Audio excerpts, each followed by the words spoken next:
Hey, I'm Cecily Korst. Welcome to The Trailer. The Trailer Talks is brought to you by Imaging DNA, Ideas, Images, Insight. The core of the conversation is the image at imagingdna.com.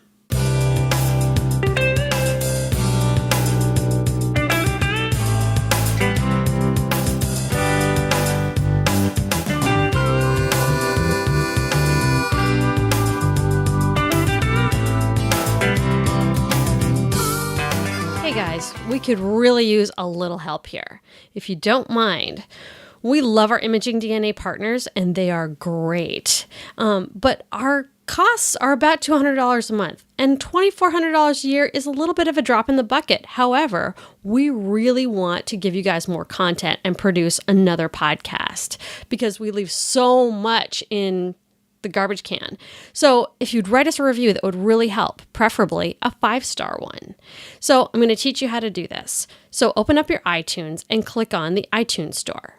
Once you're there, go up to the right-hand corner and type in The Trailer Talks. That should bring up search results that have us in it.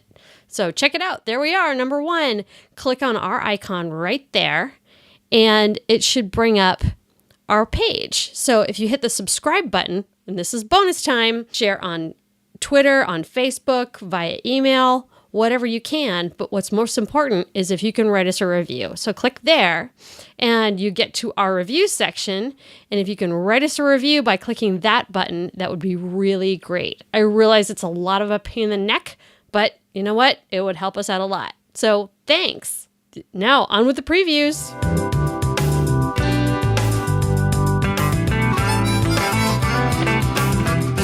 Some of our best economists are saying we will hit a 50% employment rate within 2 decades, and it'll affect today's college-age generation. We are not alarmists. We believe we can be proactive. We've handled employment shifts before.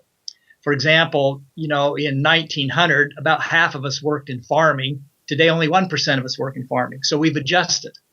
30 years ago, most of us, 40% of us worked in manufacturing.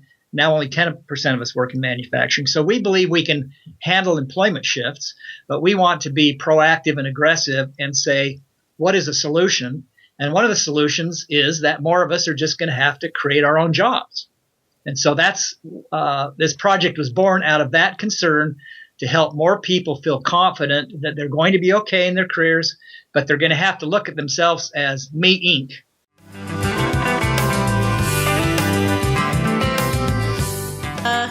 I think that for people out there that are trying to figure out what they want to do in life, I think that it's really handy to brush up on your sales skills, because I feel that no matter what you're doing, it's always sort of a sell, even if whether you're going for, even just an office job, or you're trying to do,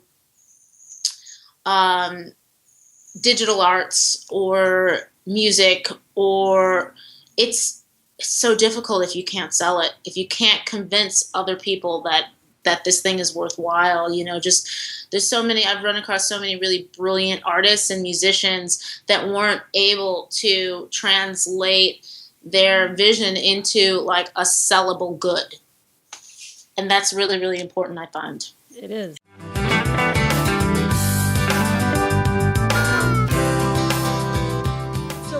Emmy. I mean, when the ceremony, everything, I know that our audience is going to want to know, what was that like?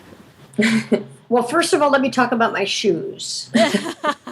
Because, one of the things that's great about writing for television, and you're a woman, you don't have to wear makeup. You can go there in sweats. You don't wear tennis shoes. I had more in high heels. I can't even tell you when the last time was. So suddenly I had to wear, like an Armani dress and really high heels, just in case I won. Right? I took the heels off while I was sitting there waiting. So for hours, I was barefoot, really barefoot, because I had a long dress, so I didn't have to wear stockings. And they were pretty comfortable as high heels go. But then I had to put them back on when they were announcing, and I could barely get my feet in them because they were so swollen by then. And but then it was it was otherworldly running up that aisle. And, hey, look, it wasn't about me. It was really about her. But I was so happy to be on stage accepting an Emmy for that thing.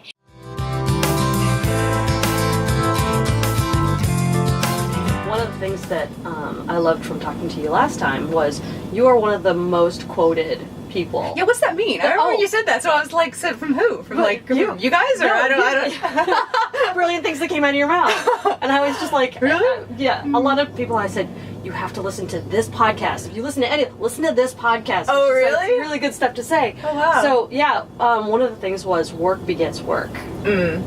Because you were just like, if you didn't have anything to do, you just made stuff up. Yeah, basically. It's sort of like, if nobody's going to give me a job, I'm going to make my own. Yeah, kind of. Yeah. So the work begets work, that seems to be working for you. Yeah, I mean, and it does have a sort of snowball effect. I mean, I think there's also a cautionary tale with it, and I feel like I see a lot of artists they're just so terrified of being still, of not having anything, that they just kind of say yes to everything and get involved in projects that maybe aren't pushing them as much as they should, or aren't really sort of taking them to the next level. And so I think you have to be sort of wise how you go about it. You don't want to repeat yourself. You try not to repeat yourself. You always want to make sure that it's challenging you in some regard, each project that you take on.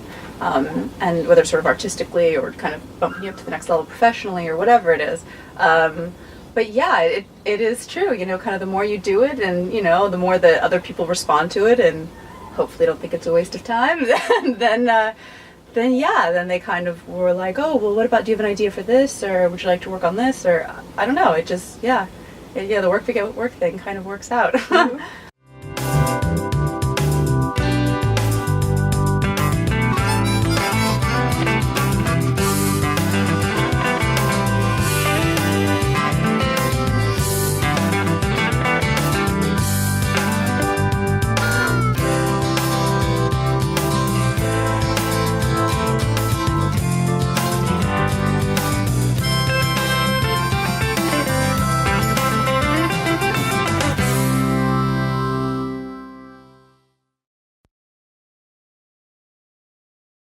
Now, there has not been a person driving up and down the street. No child has come by. Okay. But because you're here, Totally. awesome. Yeah. It'd be like planes, Sirens, helicopters. and yes. Helicopters. We have one. That's the rule of filming too. It's until you call. We were on the very first day that we shot Misdirected. We were by this LA reservoir that was totally silent as we were setting up all of a sudden, and then it was like tractors, planes, a duck fight broke out, like straight up, like when we rotated for like our leading actresses like coverage for like dramatic scenes. She was like, the thing is, you guys, like all behind us, and she was like, really is that happening? We're like, yeah, exactly it. Duck fight. And I was like, no, don't cut, let it play out, let's see what happens. Because it's going to be fun for us later. Yeah. And it was fun for us later. At the time, everyone was like, oh, duck fight, like, you know what? But like that's always the way it goes. Yeah. Not until it's absolutely crucial that it's silent. Oh Right. my gosh, yeah. Yeah, no, we were filming one night and like the whole like mariachi band drove by like playing their instruments. I'm like, Do these things work? Right, exactly. Yeah, let's drive really fast down the street playing them with speakers. Yeah. Well, I was thinking about it. I'm really glad we're not doing this on the west side because the helicopter coverage Oh, the helicopter Yeah. coverage, yeah. for the president Right. is going to be insane. Yeah. I don't know how I'm going to get home, but we'll figure it out. We'll find out. Maybe sleeping in the trailer. I may be sleeping in the trailer, I don't know, or just maybe in my car.